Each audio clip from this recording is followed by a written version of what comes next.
Hello students, welcome to online classes of MICS Education. সরকারি চাকরির প্রস্তুতির জন্য অন্যতম সেরা প্রতিষ্ঠান। এখানে আপনারা WBCS, railway, PSC, SSC, school service commission, defence এবং অন্যান্য যে কোনো ধরনের রাজ্য সরকারের এবং কেন্দ্রীয় সরকারের চাকরির জন্য প্রস্তুতি নিতে পারেন ইংরেজি এবং বাংলা উভয় মাধ্যমেই। অভিজ্ঞ শিক্ষকের দ্বারা প্রশিক্ষণ দেওয়া হয়। এছাড়া প্রতি সপ্তাহে অনলাইন মক টেস্ট এবং প্রতি মাসে মাসিক মক টেস্টের মাধ্যমে আমরা ছাত্রদের সার্বিক মূল্যায়ন করে থাকি। এছাড়া সমস্ত ক্লাসের স্টাডি মেটেরিয়াল আমরা স্টুডেন্টদের পিডিএফ হিসেবেও প্রোভাইড করে থাকি। সমস্ত লাইভ ক্লাসের রেকর্ডিং দেওয়া হয়। তাহলে আজকেই যোগাযোগ করুন আমাদের সাথে নিচে দেওয়া নাম্বারগুলিতে এবং সরকারি চাকরির প্রস্তুতির জন্য নিজেকে আরেক ধাপ এগিয়ে নিয়ে যান। ধন্যবাদ। ইকোনমিক্সের কোশ্চেন কিন্তু যথেষ্ট টাফ লেভেলেরই থাকে, যা কোশ্চেন গুলো আসে। প্রত্যেককে বলছি যেটা বুঝতে পারবে না আমাকে জিজ্ঞেস করবে, কারণ খুব ইজি কিন্তু নয়। বারবার বলছি জিজ্ঞেস করবে আমাকে। আচ্ছা, তো আগের দিন যেটা আমরা পড়ছিলাম, আমাদের ফাইন্যান্সিয়াল সিস্টেম সম্পর্কে আমরা অনেক কিছু পড়েছি, যেখানে আমরা দেখেছিলাম যে আমাদের ভারতের অর্থের বাজার বা ফাইন্যান্সিয়াল মার্কেট, সেটাকে আমরা তিনটে ভাগে বা দুটো ভাগে ভাগ করি। একটা হচ্ছে মানি মার্কেট আর ক্যাপিটাল মার্কেট। কিছু কিছু রেসপেক্টে আমরা সেটাকে ফরেন মার্কেট হিসেবেও বলে থাকি, বা বিদেশি মুদ্রার যে বাজার সেভাবেও আমরা বলে থাকি। এবার আমি সিস্টেমটাকে নতুন একটা ছক তোমাদের জন্য দিয়েছি। সেই ছকটা হচ্ছে, ভাগটা আমি তোমাদের আগেও একটা ছক দেওয়া ছিল, কিন্তু ফাইন্যান্সিয়াল সিস্টেমের ছকটা তোমাদের আলাদা করে রিপ্রেজেন্ট করা ছিল না। এখানে আমি তোমাদের একটা ছক দিয়েছি ফাইন্যান্সিয়াল সিস্টেমে। আমরা মানি মার্কেট সম্পর্কে পড়েছি, যেখানে আমরা কল মানি মার্কেট দেখেছি, treasury bill market, commercial bill market, collateral loan market, CD commercial paper market, money market instrument, money market instrument, এগুলো আমরা কিছু পড়েছি। কিছু কিছু জিনিস আমরা পড়িনি, যেগুলো আজকে বলবো। এই গিফট এজ কি, ওকে। তারপর আমাদের যে মানি সাপ্লাইয়ের মধ্যে যে সংস্থা এসবি, সেবি, ডিএফআই থেকে শুরু করে আইসিআইসিআই, আইডিবিআই, এগুলো সম্পর্কে কিছু ইনফরমেশন আমি দিয়েছিলাম, অনেকটা কিন্তু নেই। মানি সাপ্লাইয়ের মধ্যে কিছু জিনিস আমরা মানি কিরকম ধরনের হয় সেগুলো আমরা এখানে পড়বো, এই জন্য নোটটা অনেকটাই চেঞ্জ হয়েছে এখানটায়। আর এই জায়গায় আমরা একটা ক্লাস করব এইটারই পরে, সেটা হচ্ছে ইনফ্লেশন সম্পর্কে। ইনফ্লেশন কি, মুদ্রাস্ফীতি কি, ডিফ্লেশন কি, স্ট্যাগফ্লেশন কি, এখানটায় বলা নেই, আমি পড়বো। তো এই জিনিসগুলো চেকিং ডিফ্লেশন কিভাবে করব সেই রেসপেক্ট আমাদের রয়েছে, এগুলো আমরা পড়বো। ইন্ডিয়ান ব্যাংকিং সিস্টেম, সেখানে আমরা আরবিআই সম্পর্কে পড়েছি, রিজার্ভ ব্যাংক অফ ইন্ডিয়া। তার সাথে সাথে আমরা আরো কিছু রিজার্ভ ব্যাংকের ফাংশন, কম্পোজিশন, কিছু কিছু ব্যাচ 3 হয়েছে, তোমাদের এখনো হয়নি, ব্যাচ 4 এখনো হয়নি, এগুলো আমরা কিন্তু পড়বো। তাহলে এর সাথে সাথে ইন্স্যুরেন্স সেক্টর, জাস্ট কয়েকটা information, LIC, general insurance company, IRDA, এগুলো সম্পর্কে কিছু কিছু ইনফরমেশন আমরা পড়বো, যেগুলো আমাদের এখান থেকে জানতে হবে। এবার দেখো, যেটা আমি তোমাদের বলছি সেটা প্রত্যেকে একটু ভালো করে মন দিয়ে দেখো, কারণ নোটটার মধ্যে যে আপডেট গুলো করা হয়েছে সেগুলো বেশিরভাগই ইংলিশে অ্যাড করা হয়েছে, সেই জন্য আমি মিনিং তোমাদেরকে বলবো, ভালো করে বোঝাবো, প্রত্যেকে একটু বোঝার চেষ্টা করবো। দেখো, প্রথমেই দেখো আপডেটেড করা হয়েছে। প্রথমেই দেখো যেটা আমাদের রয়েছে সেটা হচ্ছে ফাইন্যান্সিয়াল সেক্টর, ওকে। ফাইন্যান্সিয়াল সেক্টর বলতে ইন্ডিয়ার সেই সব কোম্পানিকে বলা হয়। Financial sector in India comprises of financial intermediates or financial institution। দুটো কথা আছে, দেখো বলা আছে ফাইন্যান্সিয়াল ইন্টারমিডিয়েটস, আরেকটা কথা আছে ফাইন্যান্সিয়াল ইনস্টিটিউশন। দুটোর মধ্যে বেসিক পার্থক্য কি? What is the difference between financial intermediates and financial institute? Intermediates বলা হচ্ছে মধ্যসত্ত্বা, মানে তোমার এক জায়গায় লোন দরকার, তুমি যাচ্ছ কোনো জায়গা থেকে লোন নিতে, তাহলে লোন নিতে গেলে তোমাকে ব্যাংক চেনে না, তোমাকে ব্যাংক চেনে না, তখন ব্যাংক কি বলবে যে তুমি কাউকে গ্যারেন্টার নিয়ে আসো, যাকে দেখে আমি লোনটা দিতে পারি।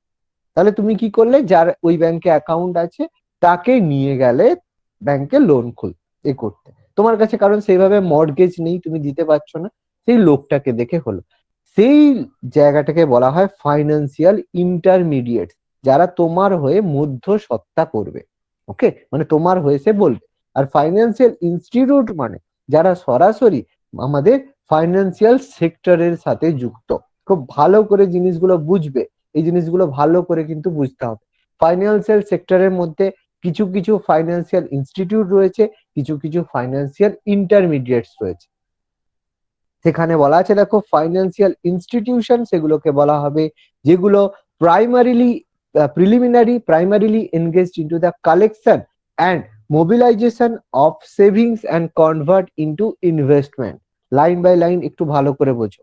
ফাইন্যান্সিয়াল ইনস্টিটিউট সেগুলোকেই বলা হবে যেগুলো প্রাইমারিলি এনগেজ থাকে collection and mobilising of savings.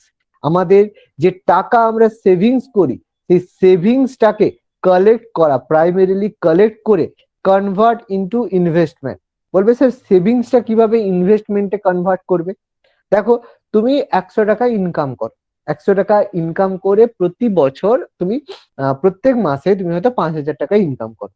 সেখান থেকে তুমি প্রত্যেক মাসে 1,000 টাকা করে সেভিংস করছো, বছরে 12,000 টাকা জমা করবে। এরপর তুমি 10 বছরে 1,20,000 টাকা জমা করবে। তাহলে ওই 1,20,000 টাকা তুমি কোনো একটা বিজনেসে ইনভেস্ট করতে পারো। তার মানে দেখো, তুমি যেটা সেভিংস করলে সেটাকে ইনভেস্টমেন্টে পরিণত করলে। তাহলে ফাইন্যান্সিয়াল ইনস্টিটিউট গুলো সেগুলোই যেগুলো আমাদের সেভিংস কে কালেক্ট করে ইনভেস্ট করে। যেমন আমাদের ব্যাংক, ব্যাংকে তুমি যে টাকাটা রাখছো, সেই টাকাটা ব্যাংক কি করে বিভিন্ন সেক্টরে ইনভেস্ট করে সেখান থেকে আমাদের জন্য প্রফিট আর্ন তারা করে, বাকিটা আমাদের অ্যাজ এ ইন্টারেস্ট দিয়ে থাকে। তাহলে ফাইন্যান্সিয়ালের ইনস্টিটিউশনের মধ্যে ইনক্লুডেড রয়েছে কি কি? All banks and non banking financial institute, যেগুলো সমস্ত ব্যাংক এর মধ্যে ইনক্লুডেড, এবং কিছু নন ব্যাংকিং ফাইন্যান্সিয়াল ইনস্টিটিউট রয়েছে। নন ব্যাংকিং ফাইন্যান্সিয়াল ইনস্টিটিউট বলতে এই যে টাটা, আমাদের হচ্ছে টাটা এআইজি রয়েছে, যারা ব্যাংকিং মানে আমাদের কাছ থেকে টাকা ডিপোজিট নিতে পারবে না, কিন্তু আমরা যদি চাই সেখান থেকে আমরা টাকা কালেক্ট করতে পারি, নিতে পারি। যেমন আমাদের দেখবে যে ইন্ডি ক্যাশের এক ধরনের হচ্ছে এটিএম থাকে, সেখান থেকে তুমি কিন্তু টাকা জমা দিতে পারবে না, কিন্তু তুমি সেখান থেকে টাকা নিতে পারো। সেগুলো হচ্ছে নন ব্যাংকিং ফাইন্যান্সিয়াল ইনস্টিটিউট। ওকে, এবার কিছু জিনিসকে বলা হয় আমাদের ফাইন্যান্সিয়াল মার্কেটস। তাহলে what is financial market? Financial market হচ্ছে সেই মার্কেট যারা engaged in the collection of savings from the surplus unit of the economy and lending to a deficit unit of the economy for investment and other purposes. তাহলে financial market বা অর্থনৈতিক বাজার সেটাকেই বলবো যেগুলো এনগেজ থাকে বা কার্যকরী থাকে কিভাবে? Collection of savings from the surplus unit.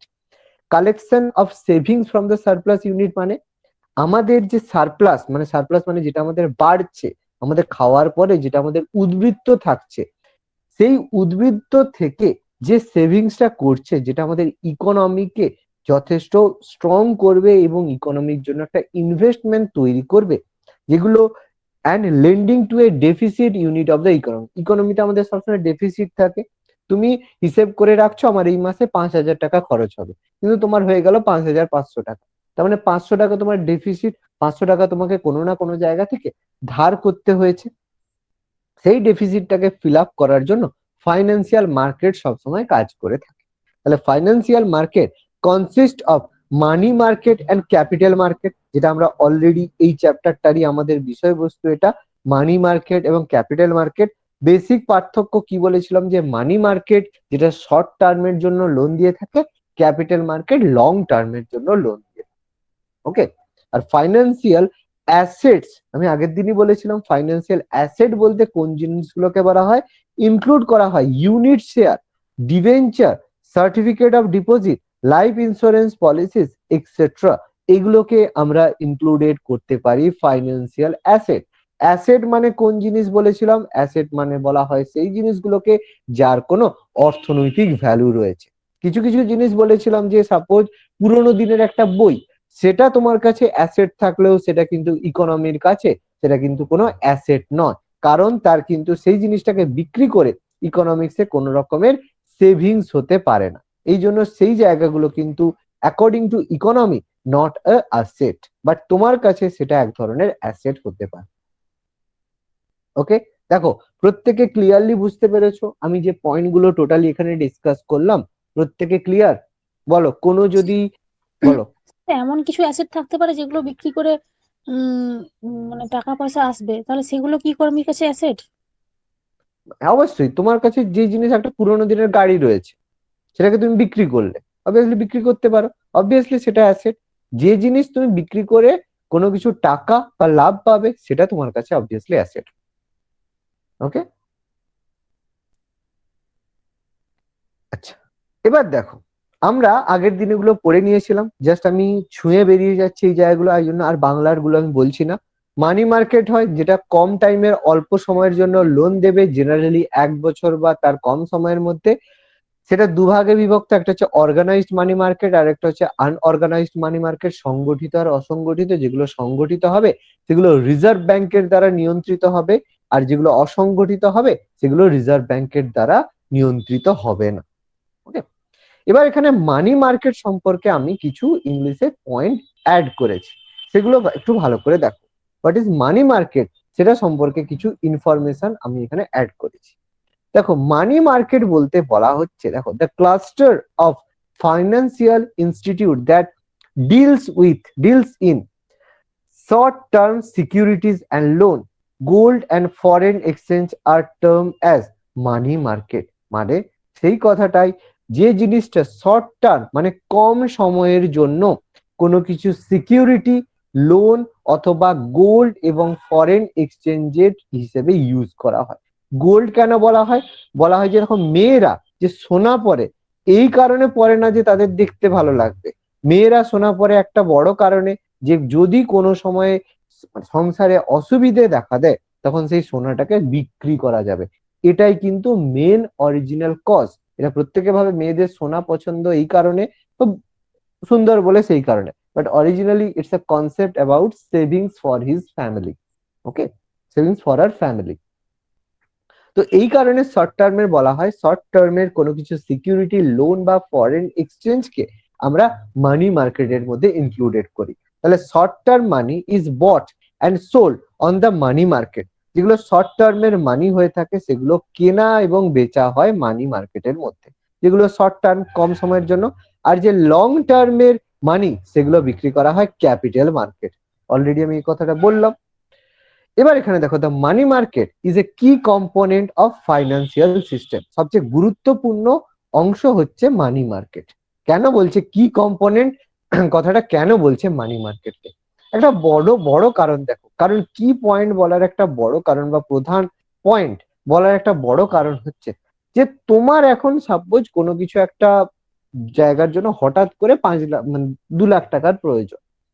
এবার তুমি তার জন্য ক্যাপিটাল মার্কেটে যে যদি টাকাটা চাও, তাহলে সে তোমাকে বলবে এই জমা রাখুন, ওই জমা রাখুন, এই করুন, সেই করুন। তোমাকে অনেক রকমের মানে রুলস রেগুলেশনের মধ্যে দিয়ে যেতে হবে, এবং সেটা অনেক মানে অনেক বেশি টাইম কনজিউমিং হবে।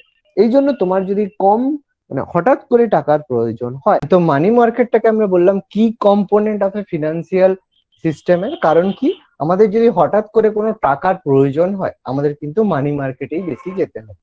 So as it is the function of a money operation conducted by the central bank and its pursuit of monetary policy objective.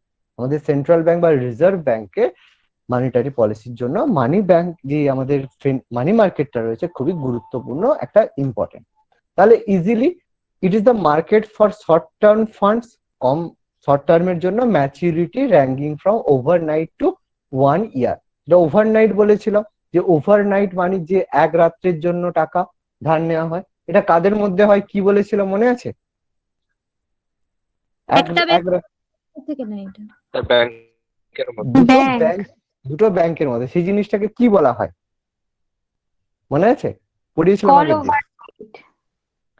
Call over মানি, যেটা হচ্ছে একটা হচ্ছে তোমার রাতের জন্য, যেটা ইন্টার ব্যাংকিং ট্রানজেকশনের মধ্যে থাকে, তাই তো?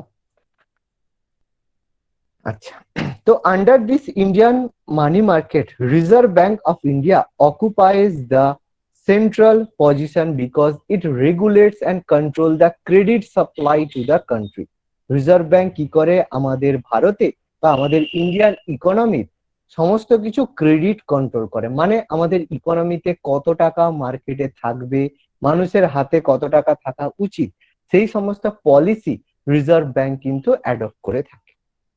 তাহলে রিজার্ভ ব্যাংকের মানে মানি মার্কেটের কাজ বলতে আমি সেভাবে কি বলতে পারি, খুব সিম্পলি ভাবে কাজগুলো বলে the money market performs two broad functions, দুটো বড় কাজ করে থাকে। নাম্বার ওয়ান কি, it's provide an equilibriating mechanism and demand and supply for short term fund, যে আমাদের equilibrium mechanism for demand and supply.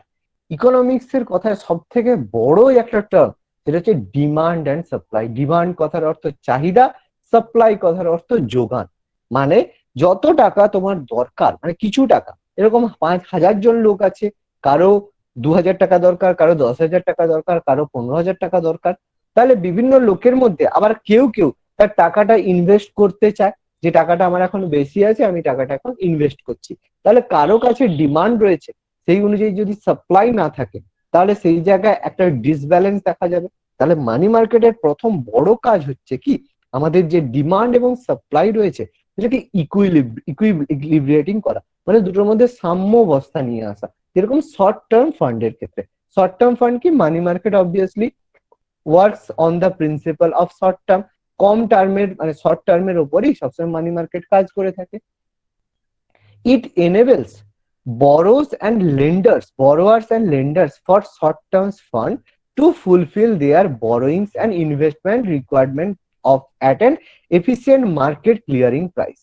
তাহলে কাজটা কি হয়, যে এনেবল কি করে, আমাদের কি করে, এনেবল মানে শুরু করে, বরোয়ার্স মানে যারা হচ্ছে লোনটা নিচ্ছে, আর লেন্ডার যারা ঋণটা দিচ্ছে, তাদেরকে শর্ট টার্মের ফান্ডটাকে ফুলফিল করা, যাতে তারা এই দেওয়া নেওয়ার কাজটা একটা এফিসিয়েন্ট মার্কেট ক্লিয়ারিং প্রাইসের মাধ্যমে করতে পারে। এফিসিয়েন্ট মার্কেট ক্লিয়ারিং প্রাইস মানে, যে বললো যে আমি একটা মার্কেট, এরকম কোনো মার্কেট তৈরি করা হলো যেখানে সুদের হারের কোনো নির্দিষ্ট নেই। একজন বলছে আমি 10,000 টাকা দেবো, আমাকে 5% ইন্টারেস্ট রেট দিতে হবে। আরেকজন বলছে আমি 1,00,000 টাকা দেবো, আমাকে 20% ইন্টারেস্ট দিতে হবে। ফলে তোমার মনে হবে একটা মানে প্রাইসের একটা সবসময় একটা ডিসব্যালেন্স দেখা দেবে। সেই জন্য একটা এফিসিয়েন্ট মার্কেট ক্লিয়ারিং প্রাইস থাকা দরকার, না হলে মানি মার্কেটের মধ্যে একটা ইকুইলিব্রিয়াম মানে জিনিসটা কাজ করবে।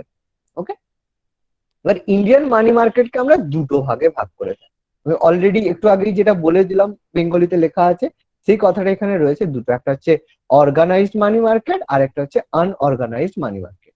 আনঅর্গানাইজড মানি মার্কেট যেগুলো যেগুলো যেগুলো আনরেগুলেটেড নন ব্যাংকিং ফাইন্যান্সিয়াল ইন্টারমিডিয়েটস হয়ে থাকে, যার মধ্যে আমাদের ইম্পর্টেন্ট জায়গার মধ্যে পড়ে আমাদের এই যে চিট ফান্ড, নিধিজ, আমি আগের দিন যেগুলো পড়িয়েছিলাম এখানে জাস্ট কিছু কিছু রয়েছে, আমি নিচে আবার যেগুলো দেখাচ্ছি।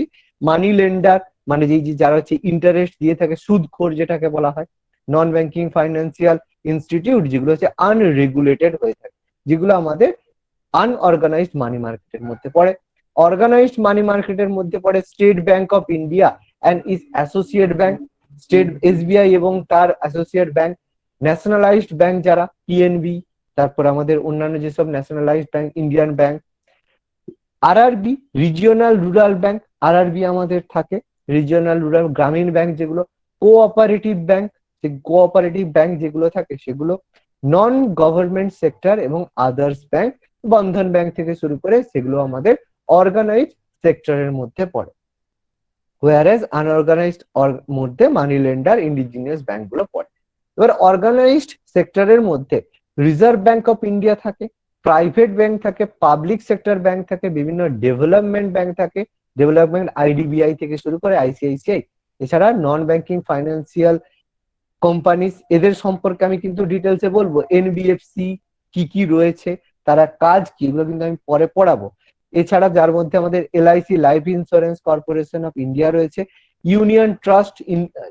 ইউনিট ট্রাস্ট অফ ইন্ডিয়া রয়েছে UTI, and the International Finance corporation রয়েছে, যারা বিদেশ থেকে ইনভেস্টমেন্ট করতে সাহায্য করে, আইডিবিআই রয়েছে, industrial development bank of India, আর বিভিন্ন কোঅপারেটিভ সেক্টর রয়েছে। কোঅপারেটিভ সেক্টর এরা আমাদের অর্গানাইজড সেক্টরের মধ্যে পড়ে। ওকে, দেখো কিছু যদি বুঝতে না পারো কোনো পয়েন্ট জিজ্ঞেস করো, আমি কিন্তু এক্সপ্লেন করে দেবো, বাট জিনিসগুলো বোঝো। ওকে, ইংলিশে আমি এই কারণেই অ্যাড করেছি, এগুলোর বাংলা করলে যা যাবে সেগুলো আর বলে লাভ নেই, কারণ বাংলায় অনেক কিছু গল্প থাকে। আমি টোটালি বুঝিয়ে দিলাম, কোনো ওয়ার্ড কোনো কিছু যদি বুঝতে না পারো আমাকে জিজ্ঞেস করো। সবার ক্লিয়ার? মৈত্রী, ত্রিপর্ণা, হ্যাঁ নিতাই, স্যার। ক্লিয়ার তো? হ্যাঁ ওকে স্যার। ওকে। এবার দেখো আনঅর্গানাইজড মানি মার্কেট, আমি বললাম যেগুলো হচ্ছে সেন্ট্রাল ব্যাংক দ্বারাও নিয়ন্ত্রিত হয় না এবং এগুলো সেবির দ্বারাও নিয়ন্ত্রিত হয় না। The sector consist of regulated non banking financial intermediate such as money lender, chit fund, Nidhis etcetera, এগুলো এর মধ্যে ইনক্লুডেড থাকে। তার মধ্যে কি কি থাকে আমি অলরেডি আগেই পড়িয়ে দিয়েছি, chit fund, Nidhis, loan and financial company, এগুলো আমি বলে দিয়েছি। চিট ফান্ড সব থেকে বেশি কেরালা, তামিলনাড়ুতে দেওয়া যায়। এগুলোকে আমরা বলি সেভিংস ইনস্টিটিউশন, মানে আমরা জমা করার জন্য ইউজ করি বলে এটাকে সেভিং ইনস্টিটিউশন বলা হয়ে থাকে। They are various type, they do not have any standardise form, যে কোনো স্ট্যান্ডার্ড ফর্মে এগুলো আমরা পাই না, সেই কারণে এগুলোকে আইডেন্টিফাই করা খুব একটা চাপের ব্যাপার। Chit funds have regular members who make periodic contribution, chit ফান্ডের মধ্যে এই যারা থাকে তারা কিছু রেগুলার মেম্বার থাকে যারা টাকা দিয়ে চিট ফান্ডটাকে চালিয়ে রাখে। Organized chit fund are regulated by the register of chit ফান্ডের এদের রেজিস্টার থাকে, রেজিস্টার এই চিট ফান্ডের টাকাগুলোকে অরিজিনেট করতে থাকে, চিট ফান্ডের টাকাগুলোর উৎস আর কি।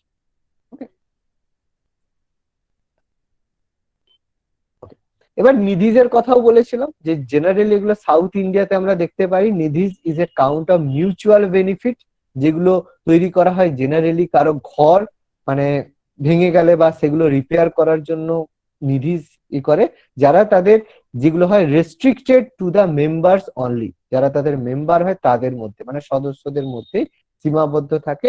এগুলো হচ্ছে আনরেগুলেটেড ক্রেডিট মার্কেটের মধ্যে পড়ে, কারণ এর কোনো নির্দিষ্ট কোনো সুদের হার নেই, এগুলো মেম্বাররা যা নির্ধারণ করবে সেই রেটেই তাদেরকে লোন দিতে হবে, এর জন্য কোনো কিছু মানে স্পেসিফিক কোনো মানে নেই যেই হারে সুদ দিতে হবে বা যেই হারে তাদের মধ্যে ইন্টারেস্ট রেটটা কাজ করবে সেরকম কোনো নেই। আচ্ছা, ইন্ডিজেনাস ব্যাংক আমি বলেছিলাম যে কোম্পানিগুলো মানুষের চাহিদা মতো মানুষকে স্বল্প মেয়াদী দীর্ঘমেয়াদী ঋণ প্রদান করে থাকে, সেগুলোকে আমরা ইন্ডিজেনাস ব্যাংক বলে থাকি, যার মধ্যে এই যে গুজরাটি শ্রপ, মুলতানি শ্রপ, চেটিয়ার শ্রপ, মারোয়ারি শ্রপ রয়েছে।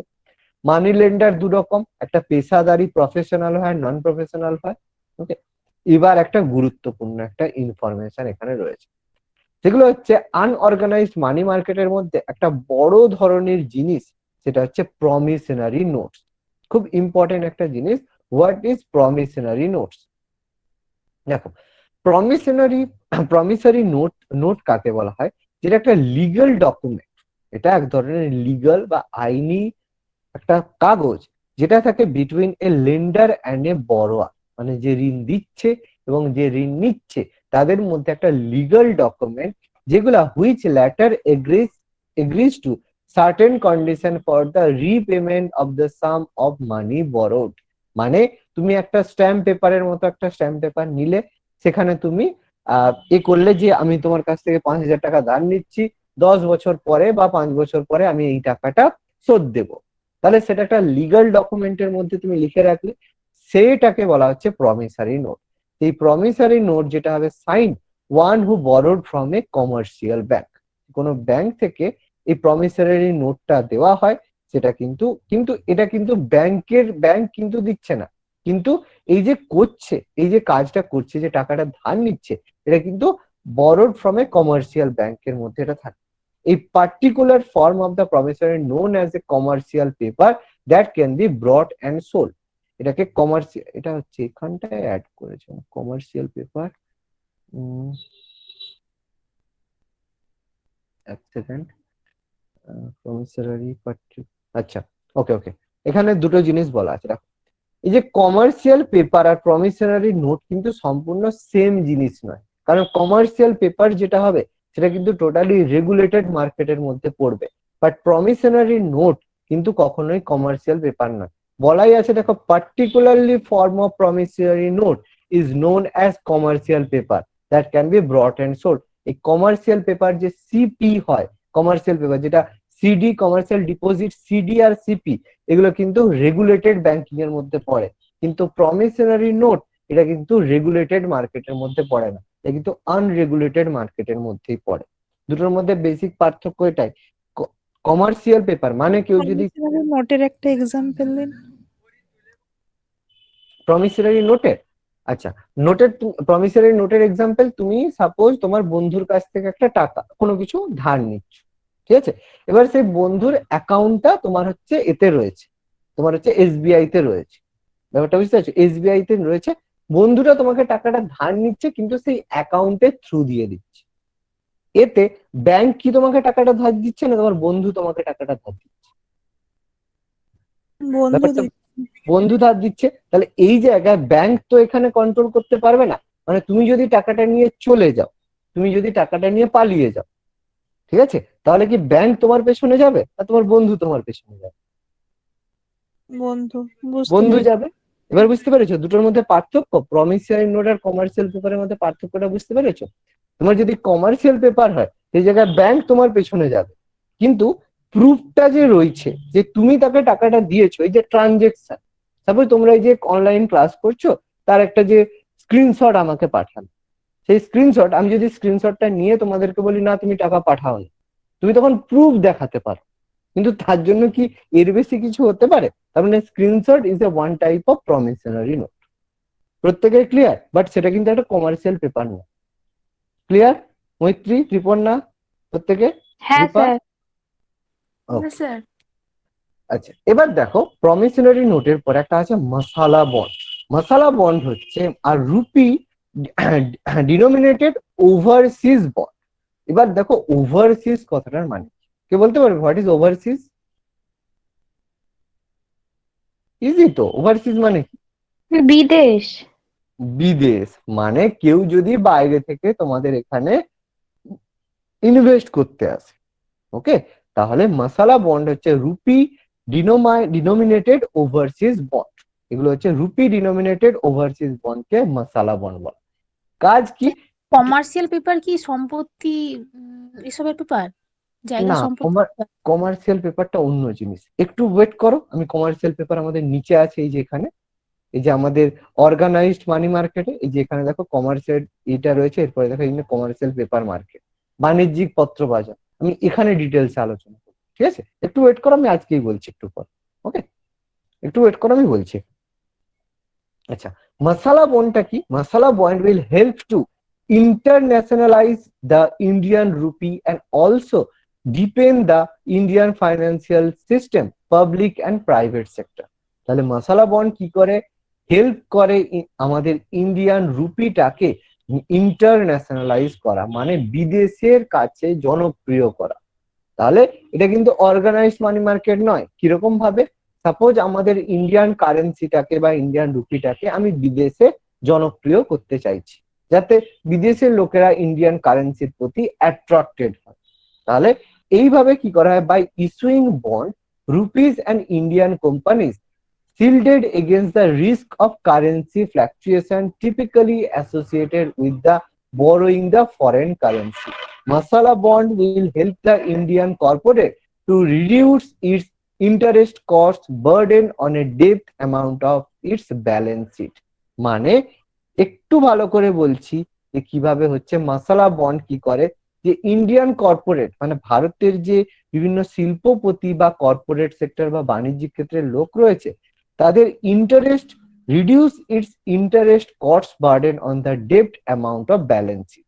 মানে তাকে যে টাকাটা, দেখো সে যখন ইন্ডিয়ান কারেন্সিটাকে বিদেশে কোনো মানে মার্কেটিং করে বা সেই জায়গায় ট্রেড করে বা বাণিজ্য করে ইন্ডিয়ান কারেন্সিটাকে যদি সেখানে পপুলার করতে পারে, তখন তার যে কস্ট বার্ডেন মানে তার যে খরচ, সেই খরচটা তাকে কম হবে। মানে ভেবে দেখো, তুমি যদি আমার বিজনেসে একটু আমাকে হেল্প করো, তাহলে আমি তোমাকে অবশ্যই ছাড় দেব। মশালা বন্ড সেরকম কাজ করে। মানে তুমি কোনোভাবে আমার বিজনেসটাকে বা আমাদের ইন্ডিয়ান কোনো একটা কারেন্সিকে বিদেশে পপুলারাইজ করে দাও, তাহলে আমি তোমাকে একটা বন্ড দেবো, সেই বন্ড অনুযায়ী তোমাকে আমাকে কম টাকা পেমেন্ট করতে হবে। তাহলে মশালা বন্ড হচ্ছে পার্টিকুলারলি সেই জিনিস। হ্যাঁ, বোঝা গেছে কিভাবে বললাম আমি? কি বললাম বুঝতে পেরেছো? যদি না বুঝতে পারো আমি আরেকবার বলবো। আরেকবার বলুন। ওকে, দেখো, সাপোজ তুমি হচ্ছে একটা বিজনেস করছো। ওকে, তুমি বিজনেস করছো, বিজনেস করে কোনো একটা জিনিস মানে কোনো একটা ব্যবসা তুমি একটা করছো।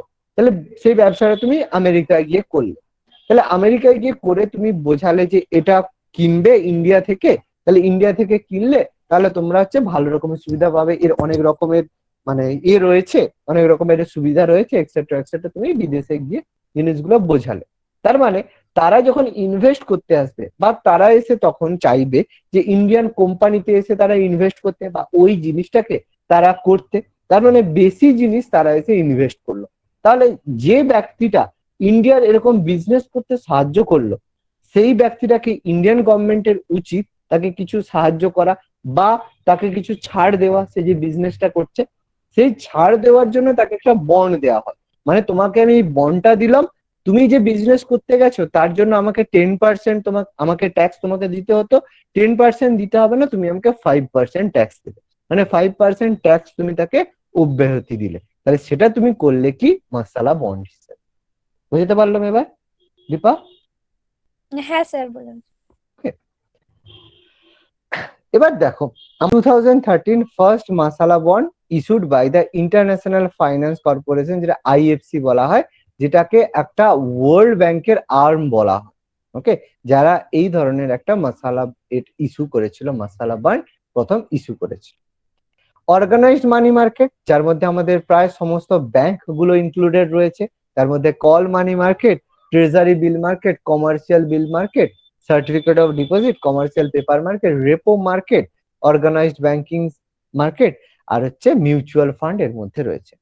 আচ্ছা, তোমাদের কি এটা আগে বলেছিলাম ব্যাচ 4? তোমাদের কি কল মানি মার্কেটটা পড়িয়েছিলাম? কতটা পড়িয়েছিলাম মনে আছে আগে? হ্যাঁ স্যার, হয়ে গেছে কল মানি মার্কেট। টোটালটা হয়ে গেছিল তাই তো? হ্যাঁ, টোটাল হয়ে গেছে। ওকে ওকে, ঠিক আছে। আচ্ছা, আমি এখানটা একটু খুব ফার্স্ট এগুলো বলে দিচ্ছি। Call money market most important component বলা হয়।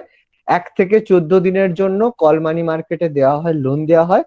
এটা হচ্ছে it deals with a call loan or call money granted for 1 day. এই যে বলেছিলাম একদিনের জন্য যে লোন নেওয়া হয়, সেটা হচ্ছে since the participation in the call money market are mostly bank, it is called a interbank money market. যেহেতু ব্যাংকের মধ্যে হয়ে থাকে এই ট্রানজেকশনটা, সেই জন্য এটাকে inter bank call money market বলা হয়ে থাকে। এটা আমি অলরেডি বলেছিলাম।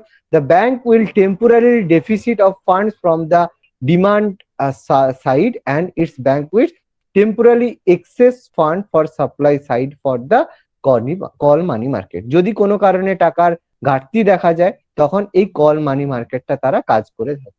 প্রথম বিশ্বযুদ্ধের পর এটা শুরু হয়েছিল। 1 থেকে 14 দিন, এই যে কল ওভারনাইট বলা হয়, যদি এক রাত্রের জন্য টাকা ধার নেওয়া হয় কল ওভারনাইট বলা হয়। 1 থেকে 14 দিন যদি হয় নোটিশ মানি বলা হয়। এটা জেনারেলি দুটো ব্যাংকের মধ্যে হয়। 1995 এর পর থেকে ভারতীয় ব্যাংকগুলো এখানে যোগদান করে। 1970 থেকে এসবিআই আর তার অ্যাসোসিয়েট ব্যাংকরা যোগদান করে। সব থেকে বড় কল মানি মার্কেট মুম্বাইয়ের হয়ে থাকে। এগুলো বেশিরভাগই ফোনের দ্বারা কন্ট্রোল হয়ে থাকে বা ফোনের দ্বারা হয়।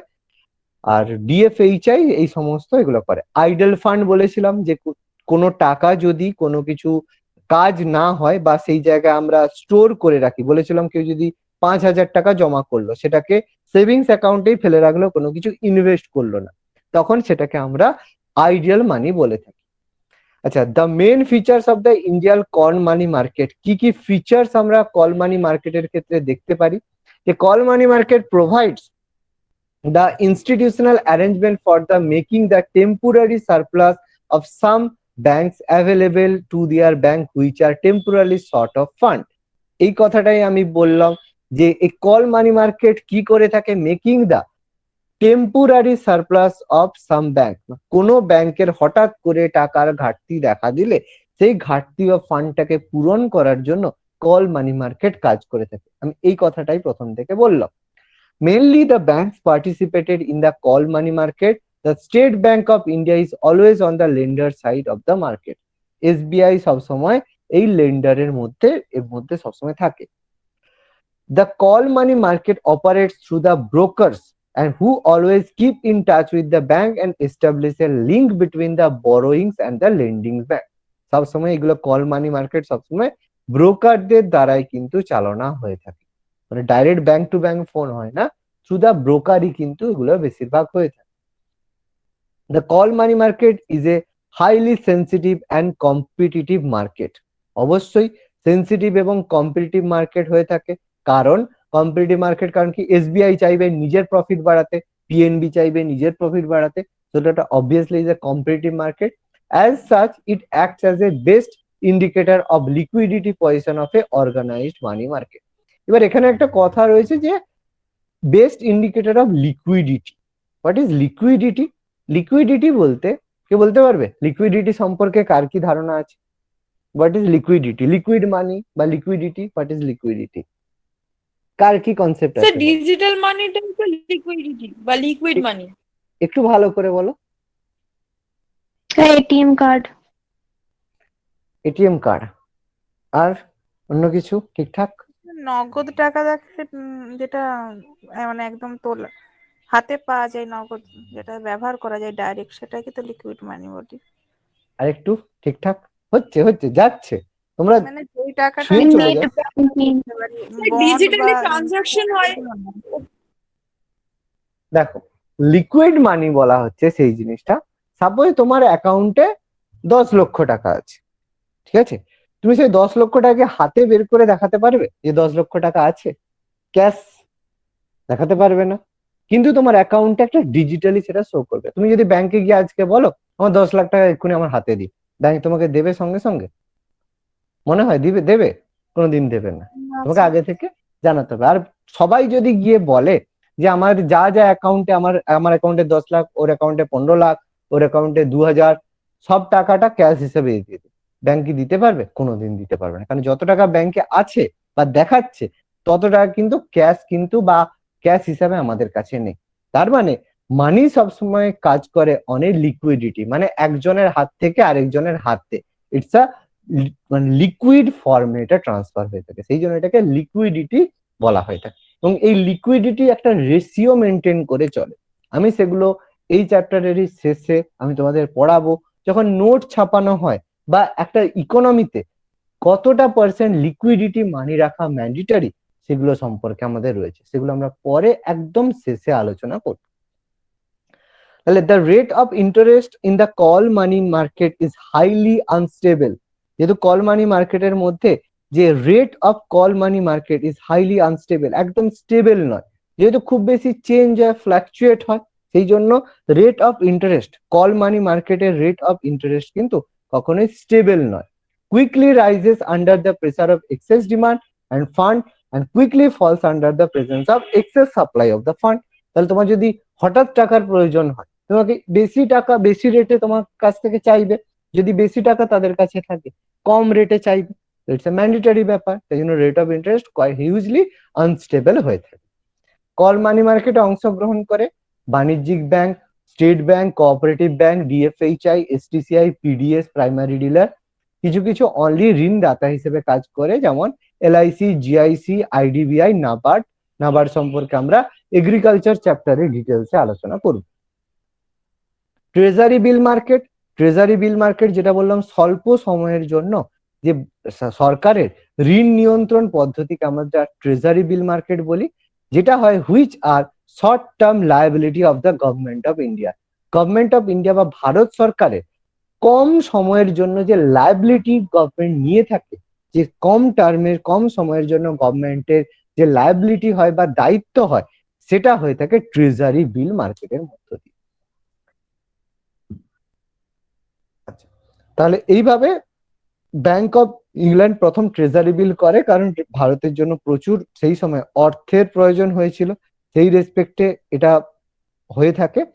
এরপর এখানে কিছু জিনিস আমি অ্যাড করেছি, যে থিওরিটিক্যালি অ্যাকর্ডিং টু থিওরি বা বুক অনুযায়ী, according to this bills are issued to meet the short term financial requirement. According বইয়ের মতে বা থিওরিটিক্যালি বলা হয় যে এই বিলগুলোকে তৈরি করা হয়, ট্রেজারি বিলগুলোকে কিছু সময়ের জন্য গভর্নমেন্টের শর্ট টার্ম ফাইন্যান্সিয়াল রিকোয়ারমেন্টের জন্য, গভর্নমেন্টের হঠাৎ করে টাকার প্রয়োজন হলে শর্ট টার্ম ফাইন্যান্সিয়াল রিকোয়ারমেন্টের জন্য এই ট্রেজারি বিল তৈরি করা হয়। বাট এই ট্রেজারি বিল কিন্তু এখন রিয়েলিটিতে এগুলো গভর্নমেন্টের একটা পার্মানেন্ট ইনকাম সোর্স হয়ে গেছে। That's a very very important জিনিস।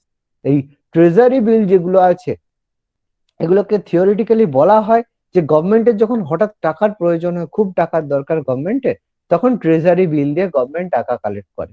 কিন্তু বর্তমানে দেখা গেছে এই ট্রেজারি বিল দিয়ে গভর্নমেন্ট কিছু পার্মানেন্ট ইনকাম করে থাকে। ওকে, these are discontinued securities and issued by a discount of face value. Discount of face value বলতে কি, যে টাকাটা আমরা দেখতে পাই, যে সাপোজ ফেস ভ্যালু আর একটা হচ্ছে রিয়েল ভ্যালু আর ফেস ভ্যালু, মানে সাপোজ কোনো একটা জিনিস বানাতে তোমার 100 টাকা লাগলো, তুমি তার উপরে দিয়ে দিলে, ট্যাক্স দিয়ে দিলে 200 টাকা লিখে দিয়ে বললে এর উপর হচ্ছে 20% ডিসকাউন্ট, তাহলে সবাই বলো বাহ এটার উপর 20% ডিসকাউন্ট, কিনে নিলে। তাহলে অরিজিনাল ভ্যালু আর ফেস ভ্যালুর মধ্যে পার্থক্য থাকে, তাহলে এখানেও একটা ফেস ভ্যালু দেখানো হয়, তার উপর ডিসকাউন্ট দেওয়া হয়। ওকে, এগুলো কি হয়, কেন এটা সুবিধা, এগুলো lowest risk category instrument for the short term. যেহেতু এর গ্যারেন্টার হিসেবে সরকার নিজে রয়েছে, তার মানে এখানে টাকা রাখতে কারো কোনো লস নেই, গভর্নমেন্টের কোনো লস নেই। এবং এই যে ট্রেজারি বিল, এটা ইস্যুই করে থাকে RBI, reserve bank of India, বা আরবিআই টি বিলটাকে ইস্যু করে থাকে for a prefixed day and for a fixed amount.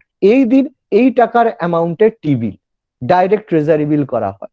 ফলে এর সম্পর্কে কারো কোনো সন্দেহ থাকার কথা নেই, কোনো রিস্ক এখানে নেই। যদি আরবিআই বন্ধ হয়ে যায় তাহলেই একমাত্র তোমার টাকা ডুববে। এবার আরবিআই বন্ধ মানে বুঝতে পারছো, হওয়াটা খুব চাপের ব্যাপার। তার মানে এই জায়গায় রিস্ক সবচেয়ে মিনিমাম থাকে। তাহলে যেগুলো broad by the treasury bill কে নেয়, রিজার্ভ ব্যাংক নিতে পারে, কমার্শিয়াল ব্যাংক নিতে পারে, নন ব্যাংকাল ফাইন্যান্সিয়াল ইন্টারমিডিয়েট যেগুলো রেগুলেটেড হয়ে থাকে তারা, LIC, UTI, GIC general insurance company, এরা ট্রেজারি বিল নিতে পারে। ট্রেজারি বিল গুলো জেনারেলি মোস্ট লিকুইড হয়ে থাকে। লিকুইড মানে যে অ্যাকাউন্টের মতো, তোমাকে ক্যাশ দেবে না, অ্যাকাউন্টের মতো দেবে, because reserve bank is always ready to buy and discount দিয়ে। তাহলে রিজার্ভ ব্যাংক গুলো কিনবে, আবার সেগুলোকে অন্য কাউকে বিক্রি করবে, সেই জন্য এরা লিকুইডটাকে পছন্দ করে।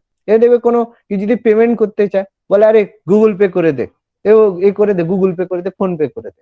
কেন সুবিধা কি, গুগল পে ফোন করলে অ্যাকাউন্ট থাকলো, সেও আরেকজনকে গুগল পে করে দিল, ক্যাশের আর দরকার হয় না। তাহলে ক্যাশের যখন দরকার হয় না, সেগুলোকে লিকুইড মানি, এই জন্য ইকোনমি কিন্তু যথেষ্ট ফ্রি ভাবে মানে যেতে পারে। Every year a portion of treasury bill is converted into a, খুব ইম্পর্টেন্ট একটা, প্রতি বছর a portion of treasury bill are converted into long term bond. এবার দেখো গভর্নমেন্ট, তুমি দেখো কি হয়, কোন একটা এতে তুমি ইনভেস্ট করছো, কোন একটা স্কিমে তুমি ইনভেস্ট করছো, সেখান থেকে তোমার প্রত্যেক দিন 10 টাকা করে হয়তো লাভ হয়। কোন একটা ধরো কোন একটা জায়গায় তুমি ইনভেস্ট করছো, তো সেই 10 টাকা করে প্রত্যেক দিন জমাতে জমাতে তখন অনেক টাকা তৈরি হয়ে যাবে। তাহলে সেই টাকাটাকে তুমি একটা হিসাব করলে যে ওই কম ছোট একটা জায়গা থেকে ট্রেজারি বিলের টাকাটা নিয়ে তুমি একটা লং টার্ম বন্ডে রেখে দিতে পারো। লং টার্ম বন্ডে তুমি যদি রেখে দাও, তাহলে সেটা একটা বড় ধরনের, গভর্নমেন্ট কি করে এইভাবে ট্রেজারি বিল থেকে যে আয় করে সেটাকে লং টার্ম কোনো বন্ডে ইনভেস্ট করে দেয়। ভারতে মূলত 5 ধরনের ট্রেজারি বিল দেখা যায়, 14, 28, 91, 82, 182, 364 দিনের ট্রেজারি বিল। 2 রকমের হয়, অর্ডিনারি আর অ্যাডহক। অ্যাডহক কোনগুলোকে বলবো, যেগুলোকে আমরা বলছিলাম টেম্পোরারি, কোন একটা পারপাসে হয়। Ad hoc treasury bill are issued to the state government, খুব ইম্পর্টেন্ট, ইস্যু কাকে করা হয়, স্টেট গভর্নমেন্টে ইস্যু করা হয়, সেমি গভর্নমেন্ট ডিপার্টমেন্টকে ইস্যু করা হয়, যারা আধা সরকারি, ওকে, আধা সরকারি সেমি গভর্নমেন্ট, আর ফরেন সেন্ট্রাল ব্যাংক, যে বিদেশি সেন্ট্রাল ব্যাংক রয়েছে তাদেরকে অ্যাডহক ট্রেজারি ইস্যু করা হয়। They are not sold to the banks and general public, they are not marketable. তাহলে এই অ্যাডহক খুব গুরুত্বপূর্ণ, যে অ্যাডহক ট্রেজারি বিল এগুলো কিন্তু মার্কেটেবল নয়, মানে সাধারণ মানুষ এগুলো কিন্তু কিনতে পারে না, এগুলো কিন্তু শুধুমাত্র আমাদের হচ্ছে দুটো ব্যাংক বা গভর্নমেন্ট ডিপার্টমেন্টের মধ্যে কাজ করে অ্যাডহক ট্রেজারি বিল। আর রেগুলার কোনগুলো হয়, যেগুলো সাধারণ মানুষ যেই ট্রেজারি বিল গুলোকে কিনতে পারে। The regular treasury bill are sold to the market bank and public and are freely marketable. Both type of ad hoc and regular markets are sold by the Reserve Bank of India on the behalf of central government. তাহলে গভর্নমেন্টের হয়ে treasury bill issue করে reserve bank. Both ধরনের, দুটোর মধ্যে basic পার্থক্য কি? অ্যাডহকটা marketable নয়, আর রেগুলারটা মার্কেটেবল, মানে যে কেউ কিনতে পারে, যে কেউ বিক্রি করতে পারে। আর ইস্যু কি করে থাকে, সোল্ড কে করে থাকে? Reserve bank of India. দেখো প্রত্যেকের ক্লিয়ার, বুঝতে পারছো আমি কি বলছি পুরো জিনিসটা? আচ্ছা, ইংলিশে হ্যাঁ, হলে স্যার। অসুবিধে কি হচ্ছে বুঝতে, না ইংলিশটা না, নাকি স্যার। ইংলিশটা একটু বেশি ভালো লাগছে? ক্ল্যারিটি লাগছে অনেকটা, তাই না? আচ্ছা, তো ট্রেজারি বিল, আমাদের ট্রেজারি বিলের মধ্যে যেসব সংস্থাগুলো জয়েন করে সেগুলো আমাদের আরবিআই, এসবিআই, বাণিজ্যিক ব্যাংক, এরা সব জয়েন করে থাকে। কমার্শিয়াল বিল, যেগুলো মুদ্রার বাজারে আমাদের এখানে কমার্শিয়াল বিল থাকে, যেগুলো হচ্ছে মানি মার্কেট অ্যান্ড কমার্শিয়াল বিল, একটা বলা হয় গুরুত্বপূর্ণ ইনস্ট্রুমেন্ট আমাদের কাছে, যে এগুলো হচ্ছে গুরুত্বপূর্ণ দলিল যেগুলোর মাধ্যমে আমাদের মানি মার্কেট কাজ করে। তাহলে commercial bill market deals with the commercial bill issued by the firm engaged in business.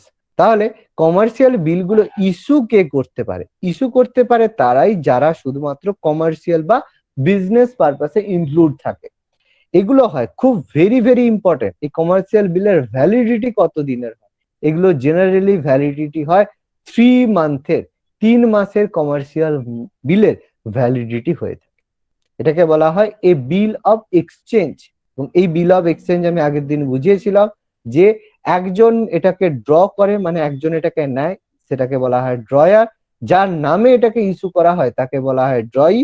সেখান থেকে একজন যে অর্থ পায় তাকে পেই বলা হয়। আমি আগের দিন এই A1991 স্ক্যাম সম্পর্কে বলছিলাম যখন, তখন এটা ডিসকাস করেছিল।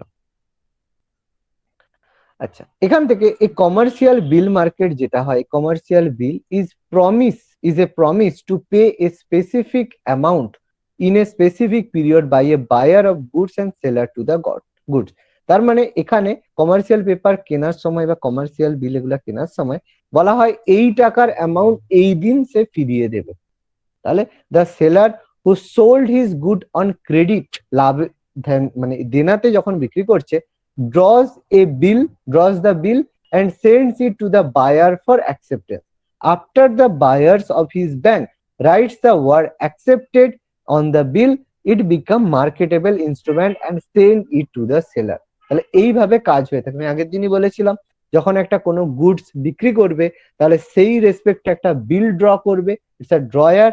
তারপর সেটাকে যে কিনবে তার অ্যাকসেপ্টেন্সের যখন পাঠাবে, সে বায়ার অন হিজ ব্যাংক, সেই ক্রেতা বা তার ব্যাংক যখন সেটাকে অ্যাকসেপ্ট করবে, অন দা ওয়ার্ড রাইট করবে অ্যাকসেপ্টেড, তখন সেই বিলটা মার্কেটেবল ইনস্ট্রুমেন্ট হিসেবে কাজ করবে। তাহলে সেখান থেকে যে বিলটা হলো সেই বিলটাকে সে মার্কেটে সেল করে সেখান থেকে প্রফিট আর্ন করতে পারবে। প্রফিট আর্ন করার পরে যত টাকার গুডস এর ক্রেডিট নিয়েছিল সেটা ব্যাংকে ফেরত দিয়ে দেবে, বাকি টাকাটা যেটা হবে সেটা নিজের কাছে রেখে নেবে। ওকে, এই বিলগুলোকে বলা হয় ট্রেড বিল। এই কমার্শিয়াল বিলগুলোকে বলা হয় trade bill. Very important, what is trade bill? Trade bill is a one type of commercial bill. Okay, when bill are accepted by the commercial bill, তখন এটাকে বলা হয় কমার্শিয়াল বিল। দেখো খুব ইম্পর্টেন্ট, এই কমার্শিয়াল বিলের কথা একটু আগে বললে, তাহলে ট্রেড বিল হবে যখন বিলটা ইস্যু করা হবে, তখন সেটাকে অ্যাকসেপ্ট করা হবে। যখন দ্য বিল ইজ কল্ড, যখন বিলটাকে ইস্যু করা হবে সেটাকে ট্রেড বিল বলা হবে আর এই বিলটাকে। আর যখন এটা বিলটা অ্যাকসেপ্টেড হবে কমার্শিয়াল ব্যাংকের দ্বারা, এই বিলটাকে অ্যাকসেপ্ট করবে, তখন সেটা কমার্শিয়াল বিল হবে। তাহলে যখন সেটা ইস্যু করা হলো তখন সেটা ট্রেড বিল হলো, যখন অ্যাকসেপ্টেড হয়ে গেল সেটা কমার্শিয়াল বিল হয়ে গেল। ম্যাচিউরিটি পিরিয়ড ভ্যারি করে, 30 ডেজ, 60 ডেজ, 90 ডেজ, মানে আমাদের হচ্ছে 1 মাস, 2 মাস আর হচ্ছে 1 মাস, 2 মাস আর 3 মাসের হিসেবে কাজ করে। On the credit extended to the industry, একটা ইন্ডাস্ট্রি যত দিনের লোন দরকার সেই তার রেসপেক্টে তার ক্রেডিট এক্সটেন্ড করবে 1 মাস, 2 মাস আর 3 মাসের ক্ষেত্রে। এই জায়গায় বলেছিলাম যদি ম্যাচুরিটির আগে টাকাটা নিতে হয় তখন যেতে হয় বিল ডিসকাউন্ট পদ্ধতি।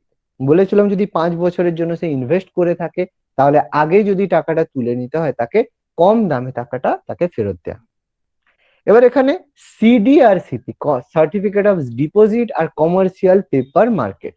তাহলে জমা দেওয়া আর সার্টিফিকেটের ক্ষেত্রে একটা মার্কেটেবল ডকুমেন্ট যেটা আমাদের সিডি বলা হয়, এই marketable document of A title to A time period of a specific পিরিয়ডের ক্ষেত্রে আমরা সেটাকে বলে থাকি আমরা সেটাকে বলি সিডি।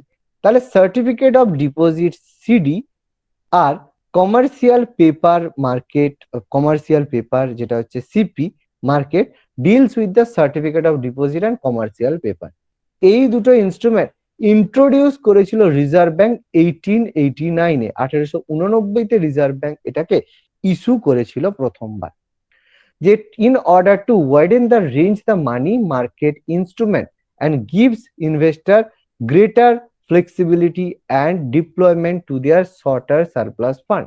তাহলে এই সিডি আর সিপি ইন্ট্রোডিউস করার উদ্দেশ্য ছিল রিজার্ভ ব্যাংকের যারা টাকাটা নিচ্ছে তারা যাতে শর্ট টার্মের সারপ্লাস ফান্ডটাকে ইউজ করতে পারে ডিপ্লয়মেন্টেড হিসেবে, মানে greater flexibility in the deployment, মানে তারা যে ইনভেস্টটা করবে সেই জায়গায় তারা ফ্লেক্সিবিলিটি পাবে, মানে যারা ইনভেস্ট করবে সেই টাকাটা তাতে যাদের তাদের কাছে বার্ডেন মনে না হয় বা তারা যেটা সহজে ইনভেস্ট করতে পারে। ওকে, সিডি একটা নির্দিষ্ট ব্যাংকের দ্বারা পাওয়া হয়ে থাকে। সিডি ইজ নেগোসিয়েবল প্রমিশনারি নোট, মানে যেটাকে কথা বলা নেগোসিয়েবল প্রমিশনারি নোট, ফলে এটাকে তুমি কম বেশি করতে পারো আলোচনা করে যে এই পার্সেন্টেজ দিচ্ছি এর জায়গায় এটা দেবো। শর্ট টার্মের হয়ে থাকে আর এটা সিডি জেনারেলি একটা up to A year and nature, তার মানে শর্ট টার্মের ক্ষেত্রে সিডি হয়ে থাকে। এই জায়গায় ফিক্সড ডিপোজিট এবং টাইম ডিপোজিটের মাধ্যমে নির্দিষ্ট হয় না। সিডি জেনারেলি আমাদের আইডিবিআই, আইএফসিআই যেগুলো আমাদের ডেভেলপমেন্ট ব্যাংক হয়ে থাকে এরা করে থাকে।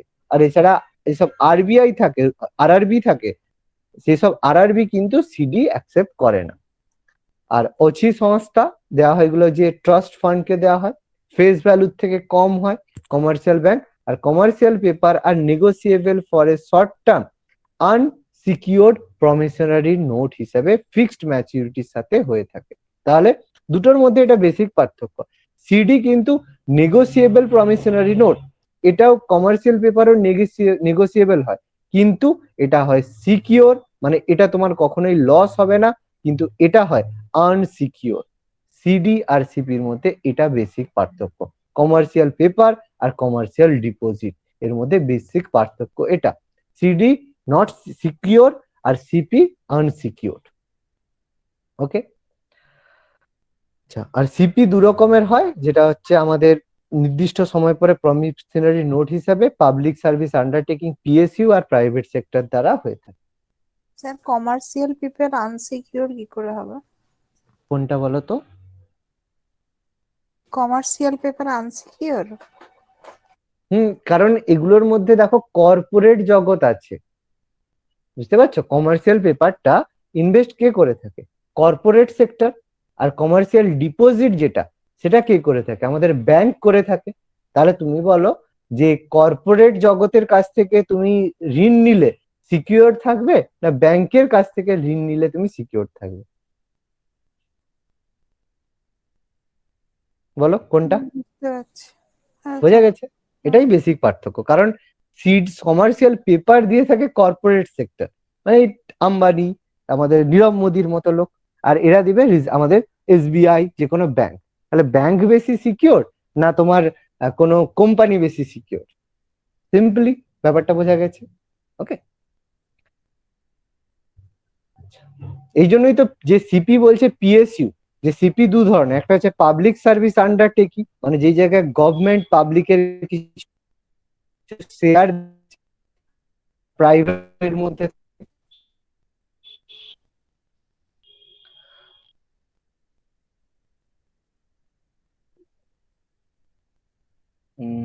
আরো অনেক আছে। আচ্ছা, আর দুটো আমি বলে দিচ্ছি। কোলেট্রিয়াল লোন মার্কেট, এই মার্কেটটা কি? কোলেট্রিয়াল লোন মার্কেট কি? এই মার্কেটে, in this market loans are often secured against collateral security. Security may be formed as a pleat or mortgage হিসেবে তুমি কিছু যদি রেখে থাকো বা প্লিট বা দাবি হিসেবে রেখে থাকো, তখন সেটাকে কোলেট্রাল লোন মার্কেট বলা হবে। This market for the loan secured by the collateral security is called a collateral loan market. মানে তুমি কিছু যদি মর্গেজ রেখে বা তুমি কিছু লোন নিতে চাইছো, সে লোন নেওয়া থেকে তুমি যদি কাজ করতে চাও, তখন লোন নিয়ে তুমি যদি কিছু করতে চাও, তখন সেটা আমাদের এর মধ্যে পড়বে, আমাদের কোলেট্রাল লোন মার্কেটের মধ্যে পড়বে। রেপো বাজার, রেপো মার্কেট কি? রেপো মার্কেট হচ্ছে ভবিষ্যতের চুক্তি, রেপো বা ভবিষ্যতের চুক্তি পুনরায় কিনে নেওয়া বাইব্যাক ডিলের ভিত্তিতে দুটি দলের মধ্যে, মানে দুটো জায়গার মধ্যে যখন দুটো পার্টির মধ্যে করা হয় যে একই জিনিস পরে কিনে নেবো এই ভিত্তিতে। মানে কি হতে পারে, দেখো সাপোজ আমি তোমাদের একটা এক্সাম্পল দিচ্ছি। সাপোজ তুমি আজকে বিগ বাজারে গিয়েছো, ঠিক আছে? বিগ বাজারে গেলে, বিগ বাজারে গিয়ে তোমার একটা খুব সুন্দর খেলনা পছন্দ হলো, বাচ্চাদের একটা ড্রেস, খেলনা ছেড়ে দাও, বাচ্চাদের একটা ড্রেস পছন্দ হলো। তুমি বলে ড্রেসটা কিনবো, ড্রেসটা খুব সুন্দর লাগছে, যে 1 বছর বা 2 বছর একটা বাচ্চার ড্রেস পছন্দ হলো, যে হঠাৎ করে কিনবে বলে ঠিক করলে, হঠাৎ করে মনে করলো হায় আমার তো বিয়েই হয়নি, বাচ্চার জন্য কি করে কিনবো? তাহলে তোমার মনে হলো যে তুমি জিনিসটা কিনতে চাইছো কিন্তু এই মুহূর্তে কিনতে চাইছো না। তাহলে তখন কি করবে? তুমি দোকানে বিগ বাজারে যে যদি বলো যে স্যার আমি হচ্ছে এই জিনিসটা 3 বছর পরে কিনবো, কিন্তু দাম আমাকে এটা দিতে হবে, তোমার মনে হয় সে বিগ বাজারের লোক সেটা রাখবে তোমার জন্য? রাখবে কি রাখবে না? না স্যার। কোনোদিন রাখবে না।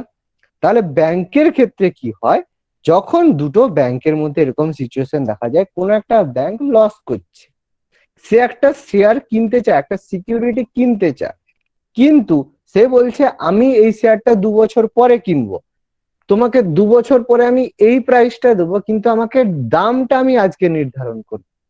ব্যাংক কিন্তু তাহলে দেখো কি হবে, তখন সেই ব্যাংক যে যে বিক্রি করছে তার তো সেই মুহূর্তে টাকার খুব দরকার, সে অ্যাকসেপ্ট করবে, হ্যাঁ ঠিক আছে এই দামে আমাকে দিবেন, আপনি এখনই টাকাটা আমাকে দিয়ে দিন, তাহলে এই দামে আপনি দিবেন, এর পরে আপনি হবেন, তা কিছুটা টাকা দিয়ে দিতে পারে, মানে যেটাকে বায়না বলে। তাহলে পরে কেনা হবে কিন্তু আগে থেকে চুক্তিটা হয়ে থাকে, সেই জিনিসটাকে বলা হচ্ছে আমাদের রেপো মার্কেট। মানে কি হচ্ছে, repo market is a money market instrument which helps to collateralize short terms borrowing and lending through a scale of purchase operating in the ডেপ্ট অফ ইনস্ট্রুমেন্ট।